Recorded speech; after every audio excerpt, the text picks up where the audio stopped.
Welcome back. Should Chicago residents be allowed to rent out so-called granny flats, also known as accessory dwelling units? Those are areas like coach houses and attics that are converted into rental units. This issue has caused quite a bit of division on Chicago City Council, but a recent compromise seems to have made all sides happy. So this compromise says that aldermen would have to choose to opt in to these new rules that allow for a limited number of conversions per block per year, or they could simply choose not to opt in. 13th Ward Alderman Marty Quinn has led the opposition, saying it would overcrowd his largely single-family neighborhoods, but says he's happy with this compromise. And I sat down with him this afternoon at City Hall. In order for an ADU to take place, the local alder would have to opt in to the current map, right? There's a map that was the pilot map that was created in 2021. And so the opt-in would be to the pilot map. The second portion of the compromise is any new construction that involves a coach house. The applicant, contractor, subcontractor would need to be associated with an apprentice program. And that's the labor piece of that. Why an opt-in provision as opposed to perhaps one blanket city regulation where alders could maybe opt out? I think the opt-in gives, I think it gives a lot of respect to the sort of landscape of our city. We're a collection of 77 separate neighborhoods, and it's not a one-size-fits-all scenario. And so giving the community, and like for example the 13th Ward, the ability to have a voice as to how this is going to take hold means a lot to me, and that's the primary reason that I've worked so hard on this initiative, is to preserve my community's voice. In your community, 13th Ward, a lot of single-family homes, a lot of bungalows. Having ADUs or not having limits on ADUs in a ward like yours, what would be the consequence? Well, we're 95% single-family dwelling, number one. Number two is today we're sort of busting at the seams. I've built 6 schools as the alderman. So we have a lot of density, and the primary complaints I get from my residents: lack of parking, garbage, rats. We had overcrowding of schools, and then we live in the 8th district, and I haven't been quiet about we need a new police district. The 8th district was built in 1968, the current map, 1968. So we have 250,000 residents.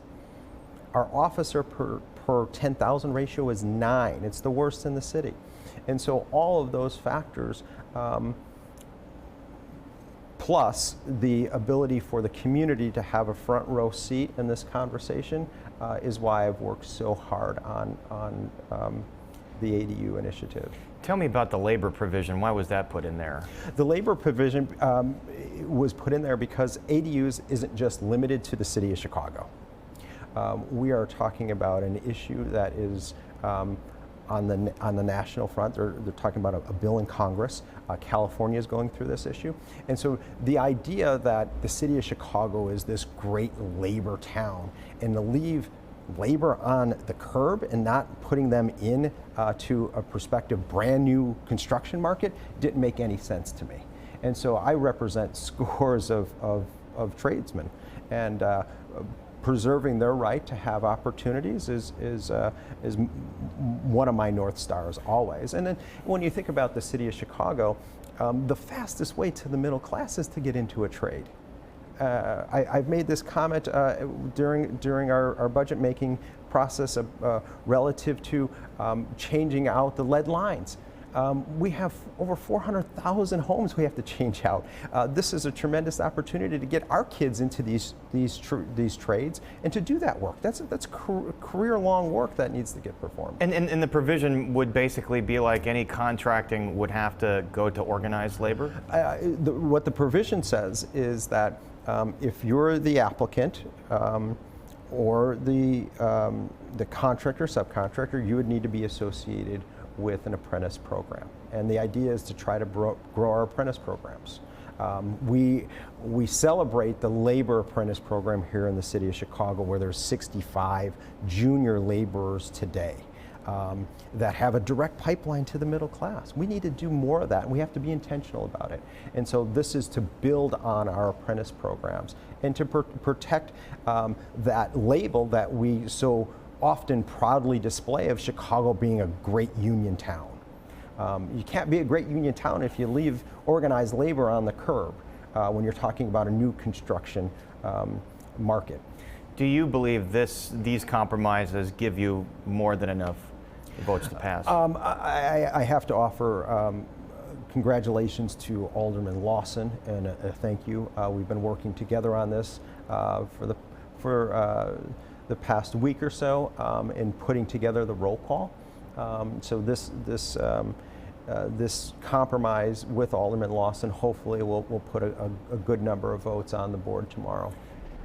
Chicago, it's very well known that there's an affordable housing crunch, but there's also just an overall housing crunch. This can't really solve that, can it? I mean, this just takes a little bit of a bite into it. I would agree with that. Where I struggle with the idea of affordable housing and where I disagree with the administration is I don't think we do enough or a good enough job creating incentives to own, right? It's always about renting. And I think we need to do a better job as a city to incentivize homeownership. That's how you get into generational wealth. And so I have offered critique on that. We do have a housing shortage, but we should be doing a better job of incentivizing to own. When you rent, someone else is making money, right? You're not making any equity. And so you don't hear that often coming out of this building, and that frustrates me. And all eyes on City Council as that vote happens tomorrow. And still ahead on our show, countering the image that some like to create of Chicago as a violent city.